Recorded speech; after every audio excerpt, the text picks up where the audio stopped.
I have carried this with me for 22 years. It has lived in my chest like a second heartbeat, quiet and persistent, never letting me forget.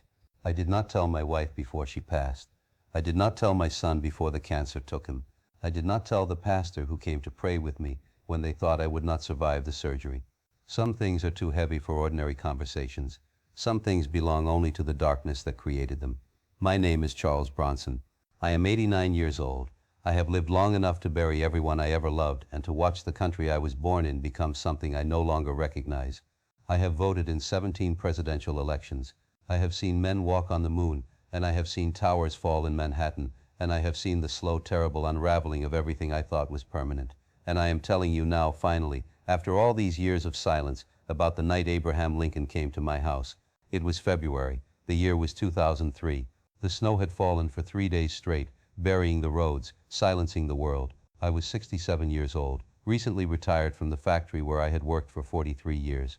My wife Eleanor was in the hospital. The first stroke had come in January, and we did not yet know that 3 more would follow, that she would be gone by autumn. I could not sleep. This had become my curse since retirement. For 4 decades I had risen at 5 in the morning, my body trained to the rhythm of the factory whistle. Now there was no whistle, there was no rhythm, there was only the long, shapeless night and the silence of a house that felt too large for one man. I lay in our bed, still our bed though she was not in it, and I listened to the radiator click and the wind moan against the windows.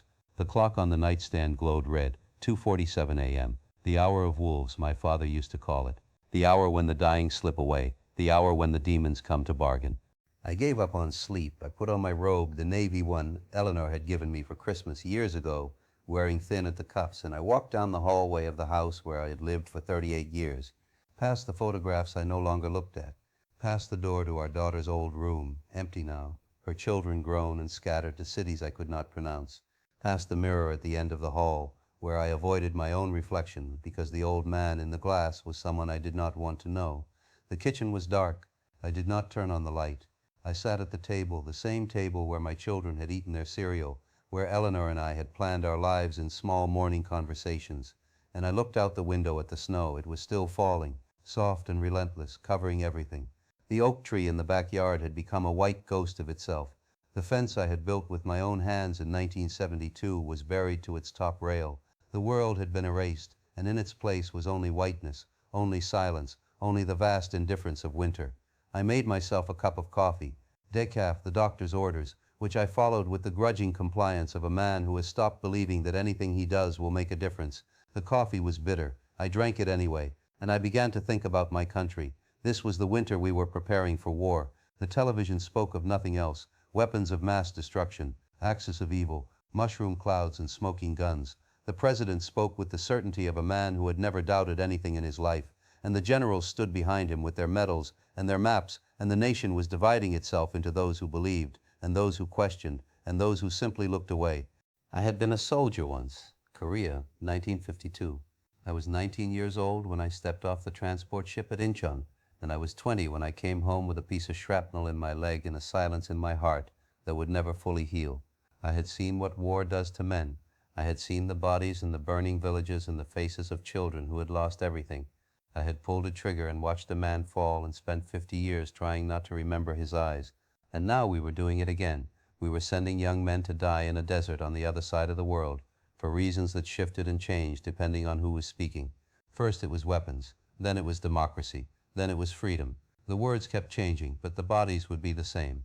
The bodies are always the same. I sat in my kitchen in the dark, in the silence of a February night, and I felt something I had not felt since Korea. Despair, not anger. Anger requires energy, and I had none left. Not grief. Grief is specific, and this was vast, formless, encompassing everything. Just despair, the quiet certainty that something had broken, something essential, and that no one knew how to fix it. I thought about my grandchildren. Thomas, who was 12 and already asking questions that made his father uncomfortable. Sarah, who was 9 and loved horses and had never seen a war. What kind of country were we leaving them? What kind of future had we built? The coffee grew cold in my hands. The snow kept falling. The clock ticked toward 3 in the morning, and I sat alone with my thoughts, and I wondered if this was how civilizations ended, not with a bang, but with old men sitting in dark kitchens, watching the snow fall, knowing that something terrible was coming and feeling powerless to stop it. That was when the cold came. Not the cold of winter. I knew that cold, had known it my whole life. This was different. This was a cold that seemed to come from inside the walls, from the floor, from the very air itself. My breath began to fog in front of me. The coffee in my cup developed a skin of ice. I stood up. The chair scraped against the floor, too loud in the silence. The window had frosted over, not on the outside, on the inside. Delicate crystals were spreading across the glass, forming patterns I had never seen before. Not random, deliberate, like words in a language I could not read. And through the frost I saw a light. It moved across the backyard, slow and steady, like a lantern carried by someone walking through the snow. But there were no footprints. The snow was undisturbed, pristine, a blank page that the light moved across without marking. I should have been afraid. I understand that now. A reasonable man would have called out or reached for the phone, or at least stepped back from the window. But I did none of these things. I walked to the back door. I unlocked it. I opened it. The cold rushed in, that impossible cold, that cold that had no source. And with it came the scent of something I had not smelled in 50 years. Wood smoke, leather, the faint unmistakable smell of black powder, the kind they used in the old rifles, the kind that still lingered in museums in memory. And there, standing at the edge of my property, just beyond the fence, was a man. He was tall, taller than any man I had ever seen. His shoulders were stooped, as though he carried a weight that never lifted. He wore a black coat, long and heavy, and a stovepipe hat that added another foot to his impossible height. His beard was dark, trimmed close to his jaw. His face was, I cannot describe his face, not because I do not remember it, but because no words I know are adequate. It was the face of a man who had seen too much, who had carried too much, who had made decisions that cost hundreds of thousands of lives, and who had never, not for a single moment, stopped feeling the weight of each one. It was the face of Abraham Lincoln. I knew it immediately. I had seen it on coins and currency, in history books and documentaries, carved into the side of a mountain. But those images were dead things, frozen in time. This face was alive. Those eyes, deep-set, gray, infinitely sad, were looking directly at me. "Mr. Bronson," he said. His voice was higher than I expected, softer. The voice of a man who had learned that shouting accomplished nothing, that the hardest truths must be spoken quietly, or not at all. "You are not real," I said. The words came out strange, muffled, as though I was speaking through water. "I am as real as you need me to be," he said. "May I come in? The cold does not bother me, but I suspect it bothers you." I stepped aside. I do not know why. I only know that I could not have done otherwise. Abraham Lincoln walked into my kitchen. He had to duck to pass through the doorway. His hat brushed against the frame, and he removed it, holding it in his hands the way a man holds something precious and fragile. He looked around my kitchen, at the photographs on the wall, at the dishes in the sink, at the cold cup of coffee on the table, and his face showed no judgment, only a kind of weary recognition. "You have a good home," he said. "A man's home tells you much about his soul." "I don't understand," I said. You died 138 years ago," he said. "Yes, I remember it quite clearly. The theater, the laughter at the play." And then he touched the back of his head, gently, absently. And then the darkness. For a long time there was only darkness. He sat down in Eleanor's chair. I almost stopped him. That was her chair. No one sat in her chair. But something in the way he lowered himself into it, slowly, carefully, like a man whose bones ached from carrying too much for too long, made me hold my tongue. "I have been watching," he said. "That is what the darkness allows. Watching, but not speaking. Listening, but not answering. I have watched this nation I gave my life for. I have watched it grow and stumble and rise and fall and rise again. And I have watched it," he paused. His jaw tightened. "I have watched it forget." "Forget what?" He looked at me with those gray eyes, and I felt the weight of them like a hand pressing down on my chest. "Everything," he said. "Everything that cost so much to learn." He leaned forward. His hands were large, rough, the hands of a man who had split rails and argued cases and signed documents that changed the shape of history. "You are troubled tonight, Mr. Bronson. I can see it in you. The war that is coming, the leaders who speak of certainty while knowing nothing, the young men who will die for reasons they do not understand." "Yes," I said. It was the only word I could manage. "I understand this trouble. I lived with it every day for 4 years. Do you know how many men died in my war, Mr. Bronson? 620,000. I knew the number then, and I know it now. I carry each one of them with me. They are not a number. They are faces. They are letters I wrote to mothers and widows. They are boys who marched off singing and came back in boxes or did not come back at all." His voice had not risen, but there was a tremor in it now, a crack in the stone. "I did not want that war. I would have given anything to prevent it. But there are times when a nation must face its sins, when the bill comes due for all the compromises and evasions and comfortable lies, we had told ourselves that we could be half free and half slave, that we could build a democracy on the backs of people we refused to call human, and the bill came due. It always comes due. He stood. He walked to the window, to the frost that still covered the glass. He traced a line through it with his finger, and where he touched, the ice melted, leaving a clear streak through which I could see the snow still falling. I did not come to speak of my war, he said. I came to speak of yours, not the one in the desert, though that too will exact its price. I came to speak of the war you are fighting every day, the war inside this house, the war inside yourself. I don't know what you mean. He turned to face me. You know exactly what I mean, Mr. Bronson. You have been fighting it for years, the war between what you know to be true and what is easier to believe, the war between speaking and staying silent, the war between the man you wanted to be and the man you have become. I sat down. My legs would not hold me any longer. Lincoln remained standing, his tall frame casting a shadow that seemed to fill the entire kitchen. The light from outside, that strange, sourceless light, had followed him in, and it gathered around him like a garment. Tell me, he said. Tell you what? Tell me what you have not told anyone. Tell me what you carry. I have learned in my long watching that men do not suffer from their sins as much as they suffer from their silences. The things they did wrong, they can confess, they can repent, they can make amends.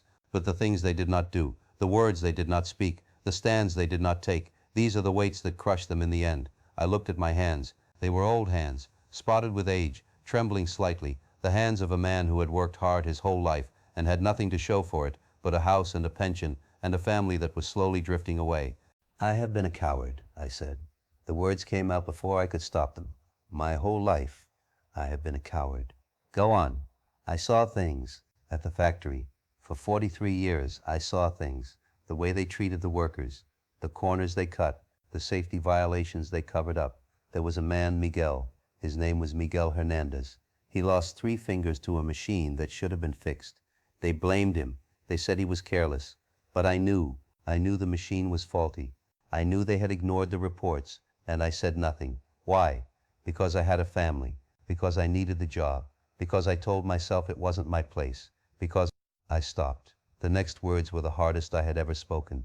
Because I was afraid of losing what I had, afraid of being the one who made trouble, afraid of standing alone. Lincoln nodded slowly. His face showed no judgment, only understanding. The understanding of a man who had seen cowardice and courage in equal measure, who knew that they often lived in the same heart. And the larger things, he asked, the things beyond the factory. I don't. Yes, you do. His voice was gentle, but it allowed no evasion. The votes you cast without believing, the conversations you avoided, the times you heard cruelty and pretended not to hear, the times you saw injustice and looked the other way, the slow daily surrenders that seemed small at the time but that accumulated, year after year, until you no longer recognized the man in the mirror. I was weeping. I did not know when it had started. The tears ran down my face and I did not wipe them away. Yes, I said. All of it. Yes. Lincoln sat down across from me. He placed his hands on the table, those large, rough hands, and he leaned forward until his face was close to mine. I am not here to condemn you, Mr. Bronson. I am here because you have been asking questions in the darkness, and the darkness has heard you. You have been lying awake at night, wondering if anything you did mattered, wondering if you wasted your life, wondering if it is too late. Is it? I asked. Is it too late? It is always too late for some things, he said. The words you did not speak 20 years ago cannot be spoken now. The stand you did not take cannot be taken. The man you might have been, that man exists only in the country of lost possibilities, and no road leads back there. He paused. But it is not too late for other things. It is not too late to tell the truth to your grandchildren. It is not too late to stop pretending. It is not too late to look at the world as it is, and speak plainly about what you see. What good would that do? I am an old man. No one listens to old men. Lincoln smiled. It was a sad smile, weighted with memory, but it was a smile nonetheless. I was wrong about many things in my life, Mr. Bronson, but I learned one truth that I have never forgotten. The most powerful thing a man can do is tell the truth in a time of lies. Not to change the world. The world resists changing. Not to win an argument. Arguments are won and lost and forgotten. But to plant a seed, to light a candle, to give one other person permission to see what they have been afraid to see. He reached into his coat. He withdrew something small, a coin, old and worn, with markings I did not recognize. Do you know what this is? I shook my head. It is a token from the rail splitters competition in New Salem, Illinois. I was 22 years old. I won the competition, and they gave me this token. It is worth nothing. It has always been worth nothing, but I have carried it with me, because it reminds me of something important. He placed the token on the table between us. It reminds me that I was once a young man who knew nothing, who had no education, no connections, no prospects, who slept in a store and read books by firelight, and dreamed of a life that seemed impossibly far away. Everything I became from that starting point. Every speech I gave, every law I signed, every decision that cost men their lives, it all grew from that boy who split rails in the Illinois mud. He pushed the token toward me. You think your life is over. You think the chances have passed. But you have grandchildren, Mr. Bronson. You have Thomas, who asks questions that make his father uncomfortable. You have Sarah, who loves horses and has never seen a war. You have years left, maybe few, maybe more than you think. And in those years you can plant seeds you will never see grow. You can light candles whose light will outlast your own. Lincoln stood. He picked up his hat and held it against his chest. The nation is sick, he said. I do not say this with pleasure. I gave my life for this nation. I watched it tear itself apart, and I helped put it back together, and I died believing that the sacrifice had been worth it. But the sickness was not cured. It was only driven underground, where it has been growing for 150 years. He walked toward the door. We told ourselves the war was over. We told ourselves we had settled the question. But we had not settled it. We had only postponed it. And now it is returning, wearing new masks, speaking new languages, but at its heart the same old sickness. The belief that some people matter and others do not. The belief that power justifies itself. The belief that a man can prosper by making others suffer. He stopped at the threshold. The cold rushed in again, but this time I did not feel it. I was burning with something, shame maybe, or hope, or the strange heat that comes when a man finally sees himself clearly. I cannot tell you what to do, Mr. Bronson. The darkness allows me to watch and to speak, but not to command. But I can tell you what I have learned in 138 years of watching. He turned to face me one final time. The nation is not a thing. It is not a flag or a document or a piece of land. It is a promise we make to each other and to our children. A promise that we will try imperfectly, incompletely, but sincerely to build a place where every person has dignity, where every person has a voice, where the powerful cannot crush the weak without consequence. His voice dropped barely above a whisper. That promise is breaking, Mr. Bronson. It has been breaking for a long time, and it will not be saved by presidents or generals or laws. It will be saved, if it is saved at all, by ordinary men and women who refuse to look away, who refuse to stay silent, who refuse to let the promise die. He put on his hat. He stepped out into the snow. Your grandson Thomas, he said. He is watching you. He is learning from you. Every time you speak the truth, he learns that truth is possible. Every time you look away, he learns that looking away is normal. You are not responsible for the nation, Mr. Bronson. You are responsible for him, for the small circle of souls who trust you. And if every grandfather in America took that responsibility seriously, if every old man who has seen what I have seen would speak plainly to his grandchildren, the promise might yet survive. He began to walk away, his tall figure moving through the snow without leaving tracks. Wait, I called out. Will you come back? Will I see you again? He stopped. He did not turn around. I do not know, he said. The darkness follows its own laws. But I can tell you this, the light you saw tonight, it is not mine. It has always been here, in you, in everyone. It is the light that appears when a man stops hiding from himself, when he decides finally that the truth is more important than comfort. And then he was gone. The light was gone. The cold was gone.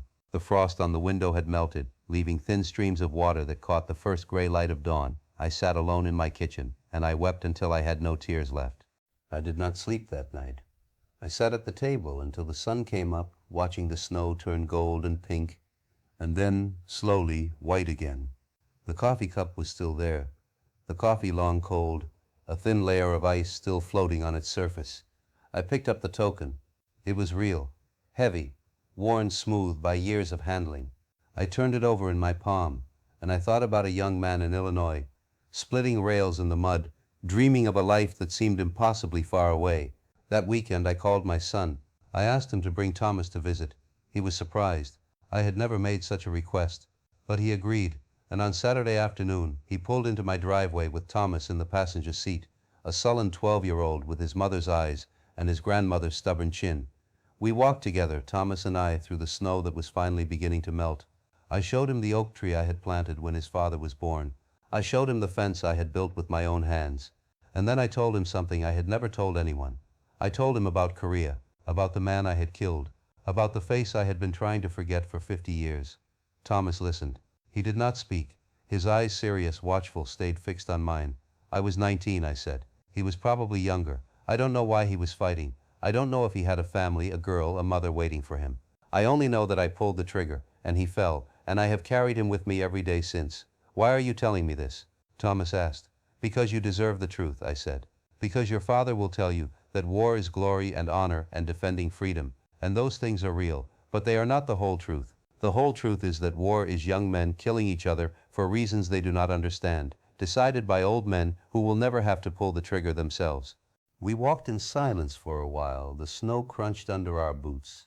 The world was quiet, suspended between winter and spring. Grandpa, Thomas said finally, are we going to war again? I looked at him, at his young face, still soft with childhood, at the questions in his eyes. Yes, I said, probably. The men in Washington have decided. Is it the right thing to do? I thought about Lincoln, about his sad gray eyes, about the promise he said was breaking. I don't know, I said. I truly don't know, but I know this. You should ask the question. You should keep asking it, even when people tell you to be quiet, even when they call you unpatriotic, even when it makes your father uncomfortable. The asking is what matters, the refusing to accept easy answers, the insisting on the truth, even when the truth is hard. Thomas nodded slowly. He did not fully understand. He was too young, but something had passed between us. A seed, a candle, a token, worn smooth by years of handling. Will you tell me more, he asked, about the things you've seen, the things you've never told anyone? Yes, I said, I will tell you everything. And you must remember, that is the bargain. You must remember, and someday, when you have grandchildren of your own, you must tell them. That is how the promise survives. That is the only way it survives. That was 22 years ago. Thomas is 34 now. He is a teacher, history at a high school in Cleveland. He tells me about his students, about the questions they ask, about the way they are hungry for something real in a world that feeds them lies. He still has the token. I gave it to him on his 18th birthday, the day before he left for college. I told him where it came from. He did not believe me. Not fully, not then, but he kept it. He carries it in his pocket, the way Lincoln carried it, the way I carried it for 15 years. I am 89 years old. I wake each morning, uncertain whether I will see another. The world outside my window is different now, worse in some ways, better in others, mostly just different. The wars have continued. The promises have continued to break. The old sicknesses have continued to wear new masks.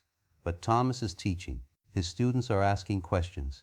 And somewhere, in classrooms and kitchens and late-night conversations, the truth is being spoken by people who have decided that silence is too expensive. I do not know if it is enough. I do not know if the promise will survive. But I know this. I am no longer silent. I have spoken what I was given to speak. I have planted what I was given to plant. And some nights, when the snow is falling, and the house is quiet, and the hour of wolves arrives, I think I see a light moving across my backyard, pale and steady, leaving no tracks. I do not call out to it. I do not open the door, but I watch, and I remember, and I wait. The token is on my nightstand now, next to the photograph of Eleanor, next to the letter Thomas sent me last month, telling me about a student who asked him why the Civil War really happened, and how he answered honestly, and how the student's eyes changed when he heard the truth. I hold the token sometimes, late at night, when sleep will not come. I turn it over in my fingers, and I think about all the hands that have held it. A young rail splitter in Illinois, a president who saved a nation and paid with his life, an old soldier who learned too late that silence is not safety, and a teacher in Cleveland who is passing the truth to another generation. That is the only immortality that matters. Not monuments, not history books, not faces carved into mountains. Just the truth, passed from hand to hand, refusing to die. It is February again. The snow is falling. The hour of wolves has come. I am tired, the kind of tired that does not lift with sleep, the kind that settles into your bones and waits. But I am not afraid. I have done what I was asked to do. I have spoken what I was given to speak.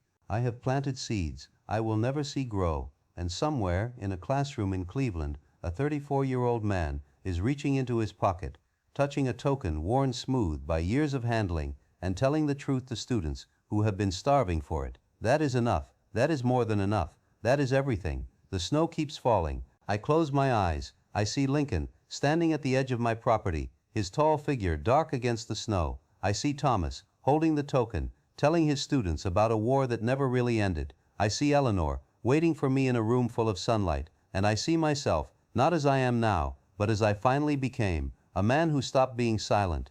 That is the story, that is the whole truth, and now at last I have told it. The candle flickers, the darkness waits, but the light refuses to go out.